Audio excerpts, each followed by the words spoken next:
दोस्तों यूएन में शुरू हो गया है ऐतिहासिक उलटफेर। अब यूएन रिफॉर्म पर पूरी दुनिया की नज़रें टिक चुकी हैं, लेकिन अब इसमें एक बड़ी साजिश निकलकर सामने आई है।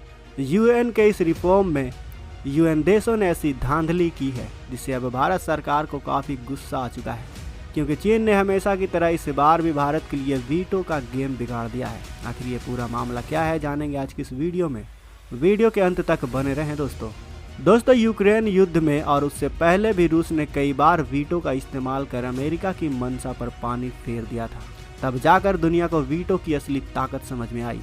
यूक्रेन युद्ध के दौरान इस तरह का झटका खाकर अमेरिका और पश्चिमी देशों की भी आंखें खुली की खुली रह गई। लेकिन हम आपको बता दें कि भारत भी वीटो का 70 सालों से इंतजार कर रहा है, जिसके बाद भारत आज तक कोशिशें करता रहा है कि भारत को भी जल्द से जल्द वीटो पावर मिल जाए।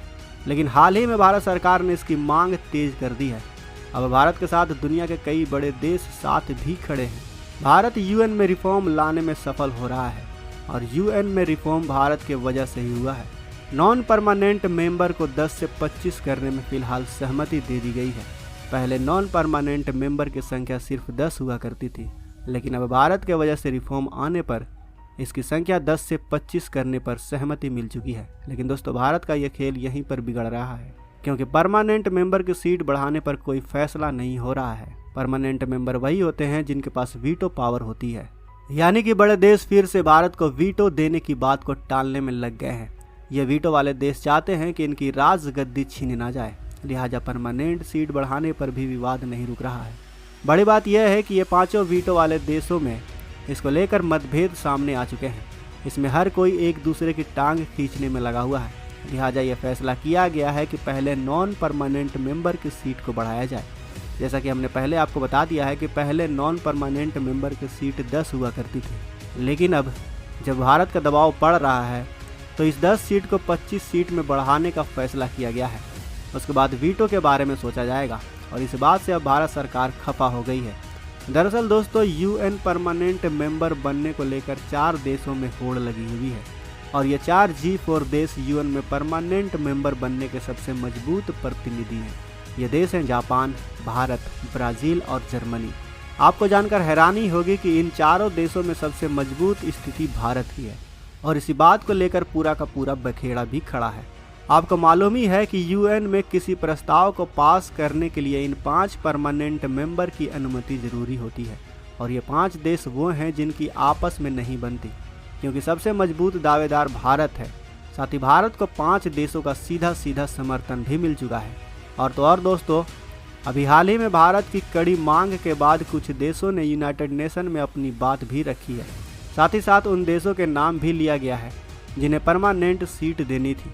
लेकिन आज की तारीख में अमेरिका इस वक्त सिर्फ 3 देशों का सपोर्ट कर रहा है, जिसमें जर्मनी, जापान और भारत है। वहीं ब्रिटेन और फ्रांस भी जर्मनी को छोड़कर बाकी तीनों देशों का समर्थन कर रहे हैं। इसमें ब्राज़ील, जापान और भारत है, जबकि जापान और जर्मनी के खिलाफ रूस और चीन खड़े हैं। रूस ने सिर्फ 2 ही देशों का नाम लिया है, भारत और ब्राज़ील का। अब गौर से देखें तो सिर्फ 2 देशों को सबका समर्थन हासिल है, एक है भारत और दूसरा है ब्राज़ील। अब ब्राज़ील को अमेरिका का सपोर्ट नहीं है तो बच जाता है एक देश और वो है भारत। लेकिन फिर भी हंगामा मच रहा है, जिसके पीछे के असली कारण ने भारत को भी हैरान कर दिया है, क्योंकि वीटो वाले देश आपसी झगड़े को बढ़ाकर वीटो पर होने वाले रिफॉर्म पर नॉन परमानेंट मेंबर की सीट बढ़ाकर इसे टालने पर फोकस कर रहे हैं। और अगर इस बार ये बात टल गया तो भारत को रिफॉर्म लाने में 70 साल लग जाएंगे। लिहाजा इसको लेकर भारत ने भी यूएन पर दबाव डालना शुरू कर दिया है।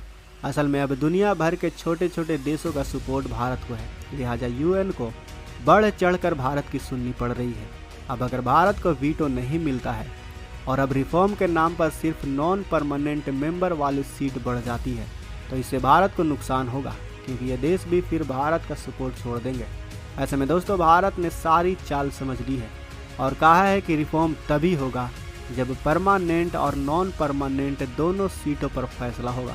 दोस्तों भारत की इस बात ने वीटो पावर वाले देशों के सारे किए कराए पर पानी फेर दिया है। भारत ने यूएन के बड़े देशों को धमकाते हुए कहा है कि यूएन में रिफॉर्म के लिए हमें 90% देशों का सपोर्ट है। 122 देशों में से 113 देश भारत का सीधे सपोर्ट कर रहे हैं। साथ ही रूस भी भारत को जल्द से जल्द वीटो दिलाना चाहता है ताकि पश्चिमी देशों का वर्चस्व खत्म किया जा सके, क्योंकि रूस भी अच्छे से जानता है कि भारत बिना वीटो के ही अमेरिका से बचा सकता है। तो वीटो मिल जाने के बाद वो रूस और बाकी छोटे देशों की कितनी मदद कर सकता है। वैसे दोस्तों, आपको क्या लगता है, क्या भारत को वीटो मिलनी चाहिए या नहीं? क्या भारत वीटो पावर के काबिल है या नहीं? क्या भारत को इस बार वीटो पावर मिलेगी या नहीं? हमें कमेंट बॉक्स में अवश्य बताएं। वीडियो अच्छी लगी हो तो वीडियो को लाइक करें, अपने दोस्तों के साथ शेयर करें, और अगर आपने अभी तक इस चैनल को सब्सक्राइब नहीं किया है तो इस चैनल को भी सब्सक्राइब कर लें। साथ ही बगल में जो बेल आइकन का बटन है उस पर ऑल पर भी क्लिक कर लें ताकि हमारी आने वाली वीडियो को मिस ना कर सकें। मिलते हैं अगले वीडियो में।